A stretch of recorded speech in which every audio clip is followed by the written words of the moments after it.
it was just crazy just having all these people, around, in the same boat, always growth. That was my word for this year, growth. So I'm always willing to grow. There's nothing I can't do unless, it's just I'm sick or I feel like I'm dying. So I just try to push for growth and always, like Ryan Serhant says, always, So for me, there's nothing. I want to net $1 million. So that's what I'm going to do. I need to sell $80 million in value to do that. So I need to net $1 million in the next 5 years. Okay. 1 year, net $1 million. We're going to do that. We're going to do that because if I keep saying it, I have to do it.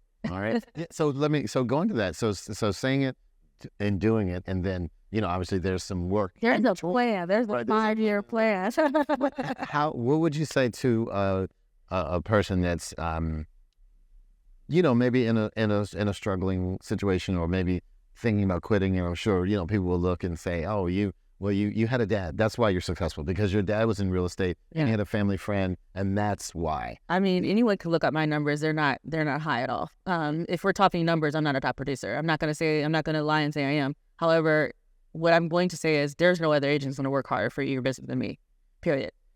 So for me, I have the attitude of I work well with others. I'm a certified negotiating expert. I took the certification. I looked at opportunities to make myself a better agent. So why investing in yourself? Correct. So for me, it's like, is it a struggle? Yes. Every week, it's like, wow, you're comparing yourselves to the Montez McRae's. You're comparing yourselves to, Bob Lucido or any of these other top producers. But for me, you got to look at every journey is different. Mm-hmm. So I'm going to do everything in my power to net the million, period. Right. Like there wasn't any. But it's a struggle, but it's more so accountability of your teammates. It's reassurance from people that are saying, wow, I have my like I mentioned, my mentor, realtor, broker, who is like, oh my God, I don't do half the stuff you do, because she doesn't have to, because she has, she's comfortable. Once you get to a space, I'm never going to be comfortable. So I think that's what the difference between someone, who's been in the business for 30 years. They're like, I just want this. That's fine. But I'm always going to want more. I'm always going to want to help more people. I'm always going to want to go a step further, because I feel as though I owe it to my daughter to give her everything in this world, period. And is she your why? She's the big why. And she is very expensive. I think 2021, this kid went so many places, because I felt like a year was taken from her. So we all went out. She's been to Mexico. She's been to Paris. She's been to London. This kid's been to New York several times, Disney several times. Like, I just want to make sure she understands that there's a big world out there. Experience it. I studied abroad in Belgium for 4 months. It changed my life. That's awesome.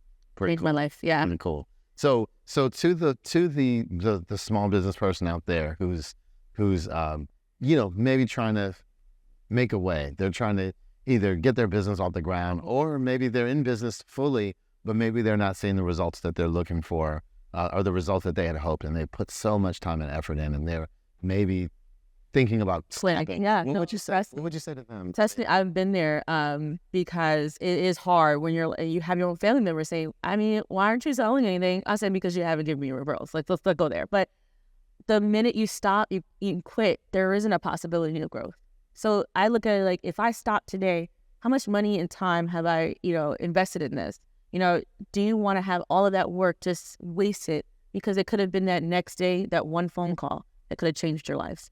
I like that. That one referral, or that one person says, I heard that you were a really good mechanic. I would love for you to work on my car. Actually, I have a, entire office that we're all having, car problems. That could have been the one break you could have made, I don't know. I don't know how it goes. No, but same thing. Yeah, if you don't quit, you can't lose. Exactly. So for me, there's no way that I can't achieve my goals. It might take me longer than someone else, but I will. So I have to keep that in mind, because, and then, the fees, NAR fees, and, DVR fees, and, PCAR fees, and all of those things. Right. Yeah, you're like, no, like, I need my return. I'm not quitting until I get it. That's right. Because it's thousands of dollars that realtors are paying. I mean, even, $127 a quarter for MLS and all of these other things. Like, you need to get your return on all the work that you've done. And you should be very proud of yourself that you've even started, because some people never start. That's right. Yeah, they don't. So even getting into the game. Just even get into the game, just like pat yourself on the back. Just tell yourself every day, I need to keep going. I need to keep going until I hit my goals. Because look at Oprah. She got fired at 25, and now she's a multimillionaire. And I think she might be a billionaire. Yeah, I think so. Yeah. So if she would have stopped because someone told her she's not good enough, Until she could. would she have gotten her TV show in Chicago? Started writing WBAL in Baltimore. So I didn't realize that. she did. She got fired from that job. So, you know, she wouldn't have got her talk show if she would have quit. She believed in herself enough. She's, you know, I think Oprah said that she used to have, you know, mice as pets. That's the real. Like, you know, look at Maya Angelou, went through sexual assault and prostitution, but made a way to go and produce some of the best works poetically and literally. So That's cool. I just feel like, look at some of these people that have started. I mean, most tech giants are college dropouts. Any unique other contents, we would have looked down upon them. But because they invented something, you know, extraordinary, oh, we give them praise. But anybody else a college dropout, oh God, you quit. So yeah, no, they quit to open up a door and to do something, Correct. Do something bigger and change others. There's so many people like, you know, didn't make this that. What was it? John Hamm didn't get his first role until like 35. Right. He was an acting coach, didn't get his first role until he's 35. I think Harrison Ford didn't get his first role until a little after that as well. He was a carpenter. Like just going off of some of these stories I've heard. Yeah. There's countless examples out here, and I know I'm not going to sugarcoat it. It's not going to be easy. For some people, it's just timing. They come into a business and they flourish from get. That is great. I love those people. Right. But for most people, it's work. It is a grind. You know, it is a total grind. But anything, I mean, if it was easy, everyone would do it. That's what my grandma says all the time. So. If it was easy, everyone would do it. And you can't get the big rewards without putting in the work. Right. I mean, just the odds of being a successful realtor are very slim. I mean, 87% of us quit within our third year. So I'm just kind of sticking it out because tens of thousands of agents are going to quit. Well, you're over that hump. So. Yeah. We're over that hump. So you know, we just got to stick it in there and, you know, don't let anyone crush your dreams. I've had a bit of that.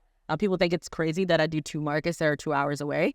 But I don't really take that as that's your problem, not mine. Yeah. That you don't want to expand your marketplace.